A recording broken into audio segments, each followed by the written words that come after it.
Hey cowboys, and welcome to another exciting edition of Reading Ranch. I'm Katie Hunt, and I take my mother's more questionable literature and give it a 5-minute review based solely on the content on the back of the book and some of the excerpts inside.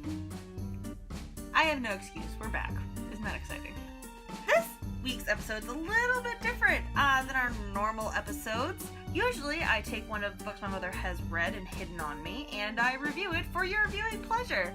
However, this week's book was given to me by a fan. So shout out to Shannon McKenna.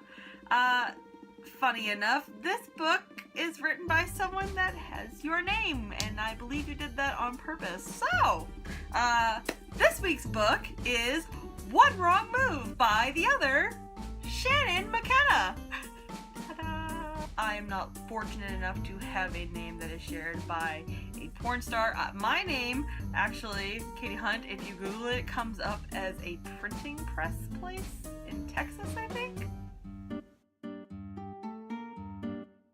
But Shannon, you get to have porn. And I like that there's a tagline for One Wrong Move. It says, never forget. Let's just see what this is about, shall we? Secrets never die. Alex Arrow has spent most of his life on the run from his ruthless, toxic family. But when he learns that crazy Aunt Tanya, the only relative who ever gave a damn about him, is dying, he risks returning home to say goodbye. He's prepared for anything except the call from his friend, Bruno, that sends him on a wild and dangerous ride with a mysterious woman who holds a deadly secret and a white-hot passion that binds them together. Social worker Nina Christie has no idea how much trouble she's in when her aunt Helga shows up bleeding at her shelter, babbling in Ukrainian. One inexplicable act thrusts Nina into the heart of a nightmare. Now, a ruthless crime syndicate will stop at nothing to make Nina disappear, and only Alex Arrow, that inscrutable 6'4" rock-hard slab of lean muscle, stands between her and certain death. Now Nina and Alex are in a race against time, death, and their desire for one another. Naturally. Rock hard slab of lean muscle. I enjoy that he gets a description on the back. She does not. So let's just make one up for her. She is a mousy-haired, glasses wearing, mindless woman that will fall helplessly in love with him and trade in her pencil skirts for frilly underwear.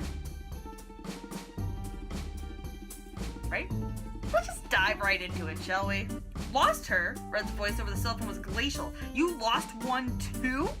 I don't know what happened. We were taking her into the stairwell and suddenly she freaks and bolts. And you just let her run away? That's fair. Roy spun, staring up and down Ocean Parkway, groping for the woman's elusive frequency. I don't know what happened. She winked out of existence.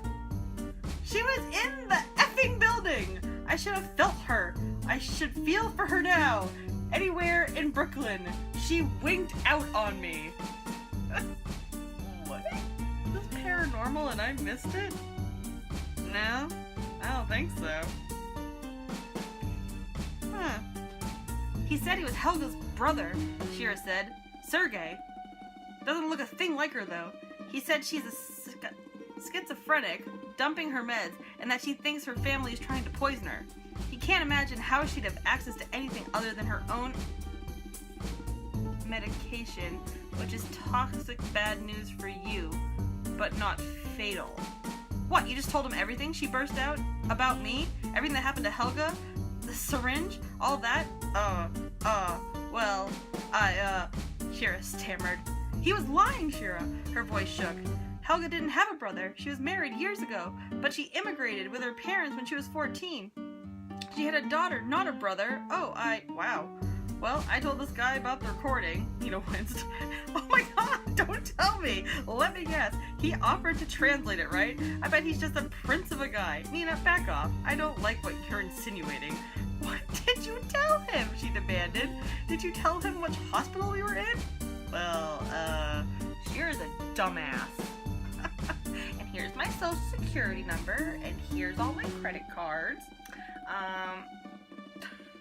Her blinking shook loose the tears that had gathered in her eyes. They flashed down her cheeks, glinting. Arrow! Uh-oh. The way she stared at him gave him a twinge of dread, all big-eyed and misty as if he were God, her souvenir, her hero. Her souvenir? What? She didn't pick him up at, like, a side store or anything. Bruno sent me. Bruno! The girl was scared stupid. Stupid? She's scared stuttering. He fought for patience. Bruno, your best friend's future husband, the father of her unborn child. He fought down his natural urge to be a sarcastic asshole, but she didn't react. She just crouched there, staring at him with those huge, shocked eyes. Her purplish lips shook. He had to get her dressed, take her somewhere safe. What would he do if she collapsed? The Coney Island Hospital? That would involve filling out papers, explanations, accountability, cops, bad scene, damn. So, all those things, it's like, should I take her to the hospital? No, it's so much paperwork and crap to deal with. I don't want to risk it, too boring. Like, she needs help, take her to a hospital. Just drop her off. Won't the cops, need to see the, oh my god, the writing in this is horrible. Oh, take that, dick faces. He scooped Nina up as she rasped for air and heaved her into the front seat again, broken glass and all, slammed the doors shut. Everything is a different sentence. Every action has its own sentence. Why? Ugh, it made her so stupid. How did you? What did you? How could we? Where are we? Who are you? Nina cleared her throat. So, if you haven't seen her in so long, then why did you? Don't want to talk about it. She flinched back. Stomp. He stopped, maneuvered into a parking space. I'm not happy about that, he said stiffly. That I haven't seen her in 21 years, and that now she's dying. That bums me out. Not usually the reaction you get with death, so okay. You say so. You bummed. I mean, you get bummed about, like, your favorite sports team losing, or you get bummed about not being able to go out with your friends at night, but bummed about death is new. To wonder if she was, well, different. Some people were straight, some were gay, some were bi, and some were asexual. She'd been getting comfortable with the idea, thinking that it might be okay to be with A. What a relief. To just relax. Give up the fight. What? He was hot. The fabric of his t-shirt damp, so hard. That lean economy of muscle beneath it. He smelled of smoke, the tang of male sweat. His heart thumped beneath her palm. Her fingers dug into his bulk. Mmm. And you think I added that? But it literally says, mmm. Did I have my mind in the gutter when I assumed that you were offering yourself up as a sex toy when you invited me to use you? Am I that far off base? You invited him to use you.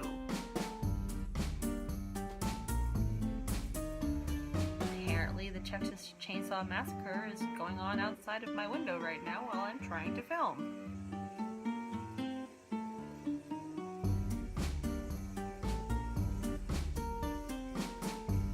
Just trying to film. Just trying to film something.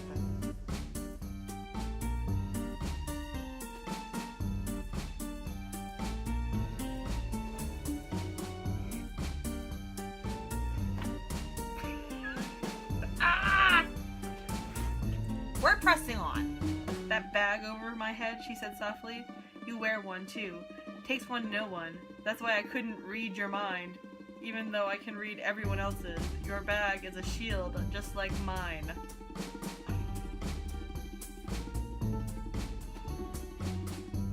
He grabbed his duffel. I need a shower. I'm foul. I was traveling for hours, even before the combat started. Give me a few. I need a shower. I'm foul.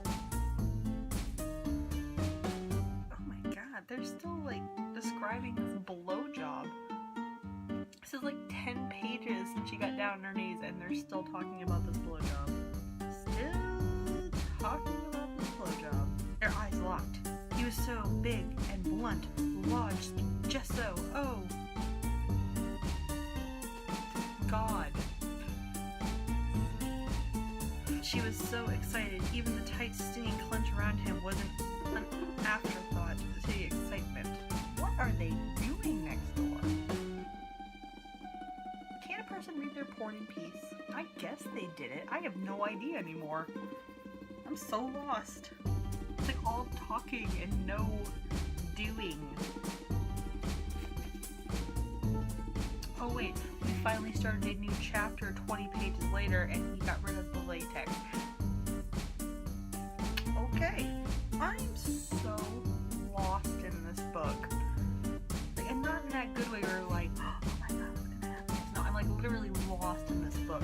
Helga is crazy, everyone's on drugs. Shira has told every bad guy all of their plans to stop them, and yet somehow everyone's made it out of this 34 chapter book alive.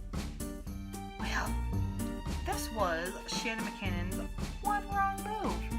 And I guess the only one wrong move was writing this, because it makes no sense. At least the other ones you could follow.